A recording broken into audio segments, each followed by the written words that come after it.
কেউ কিন্তু এখান থেকে আসলে নড়ছেন না, দাঁড়িয়ে আছেন এবং প্রত্যেকে কিন্তু স্লোগান দিয়ে যাচ্ছেন। আমরা কথা বলবো, এখানে আরও অনেক নেতৃবৃন্দ রয়েছে। আমরা দেখছি আপনার সকাল থেকে দাঁড়িয়ে আছেন, কোথায় থেকে এসছেন? বরিশাল গৌরনদী আগলজেরা 1, ওখান থেকে কয়েকশো লোক এসেছে। আমরা সকাল 8টা থেকে দাঁড়িয়ে আছি। আমাদের প্রাণ প্রিয় দেশনেত্রী বেগম খালেদা জিয়াকে আমরা ওনাকে অভিনন্দন জানাবো, ওনাকে আমরা গ্রহণ করব।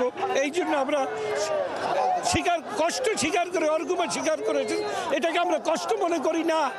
ওনার উপর, তারেক রহমানের উপর যে অত্যাচার হয়েছে সেটা আমাদের এটা কিছুই না। আল্লাহ ওনাকে প্রচন্ড রোদ ছিল, এর মাঝে দাঁড়িয়েছিলেন আপনারা? হ্যাঁ, আমরা দাঁড়িয়েছিলাম। এটাকে আমরা কোনো কষ্ট মনে করি না। খালেদা জিয়া যে সুস্থ হয়ে আমাদের কাছে আসছে, আল্লাহ বললেন যে আমাদের কাছে এনে দিয়েছেন, এটাই আমরা হাজার শুকরিয়া।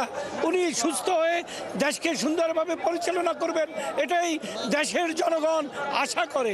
সুতরাং আমাদের এই পরিশ্রম কোনো পরিশ্রম, এই কষ্ট কোনো কষ্টই নয়। ধন্যবাদ। তানিয়া, আপনি শুনছিলেন, আমরা দেখছিলাম এই রকম বয়সী, অর্থাৎ বৃদ্ধ থেকে শুরু করে একেবারে কিশোর পর্যন্ত সব বয়সী মানুষ কিন্তু এসে দাঁড়িয়েছেন এবং প্রত্যেকেই কিন্তু এই ঘাম ঝরিয়ে শুভেচ্ছা, শুধুমাত্র শুভেচ্ছা জানানোর জন্য, স্বাগত জানানোর জন্য কিন্তু এসে প্রত্যেকে কিন্তু আসলে দাঁড়িয়েছেন। আমরা দেখছি এখানে আসলে বিএনপি স্থায়ী কমিটির সদস্য রয়েছেন, বিএনপি কেন্দ্রীয় নেতৃবৃন্দ রয়েছে, অনেকেই আছেন। আমরা একটু কথা বলতে চাই। আপনার পরিচয়টা একটু দিবেন এবং কোথায় থেকে আপনার পরিচয়? বুঝিনি। আমি ডক্টর খন্দকার মারুফ হোসেন, সদস্য জাতীয় নির্বাহী কমিটি বিএনপি।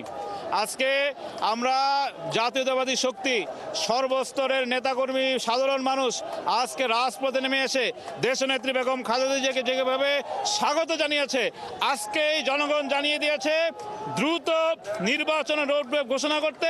আজকেই জনগণ জানিয়ে দিয়েছে যদি আবার সুষ্ঠু নিরপেক্ষ নির্বাচন চায় তাহলে দেশনেত্রী বেগম খালেদা জিয়া এবং আগামী দিনের বাংলাদেশ তারেক রহমানকে দেশের মানুষ রাষ্ট্র ক্ষমতায় দেখতে চায়।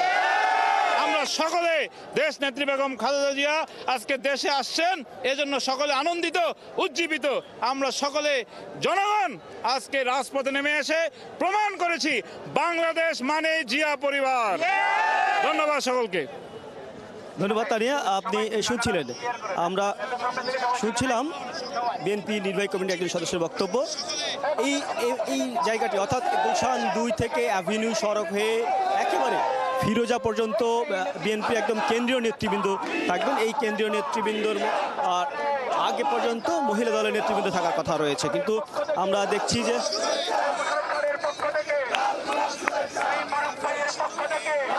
মহিলা দলের নেত্রী সংখ্যার চাইতে এখানে সারা দেশের নেতৃবৃন্দের সংখ্যা এখানে কোনো অংশে আসলে কম নন।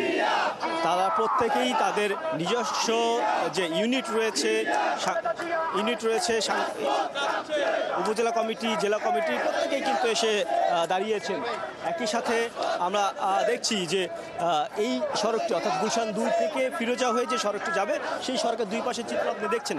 এই চিত্র কিন্তু এভাবেই কিন্তু পুরো বনানী সড়ক জুড়ে কিন্তু আমরা দেখছি। একজন অন্ধ, তিনি কোথায় থেকে এসেছেন আপনি? নারায়ণগঞ্জ। আমি বহুত আগে, অনেক বছর ধরে বিএমপির লগে যোগাযোগ ইয়াতে আসি। আমি রাজীব ভাই, নারায়ণগঞ্জ তুলারাম কালের রাজীব ভাই। হ্যাঁ, আপনি কি করেন? এই যে আপনার প্রতিবন্ধী, আপনি চোখে দেখেন কিনা জানি না, কিন্তু এখানে কেন এসেছেন একটু বলবেন? আমি এসে খালেদা জিয়ার লেগা, আমি জীবন দিয়েছি এই থেকে আবার আমি খালেদা জিয়ার লেগে অনেক কিছু করছি। এই যে দেখেন আমার কি করছে, দেখেন মাইরা, এই যে দেখেন মাথা, এই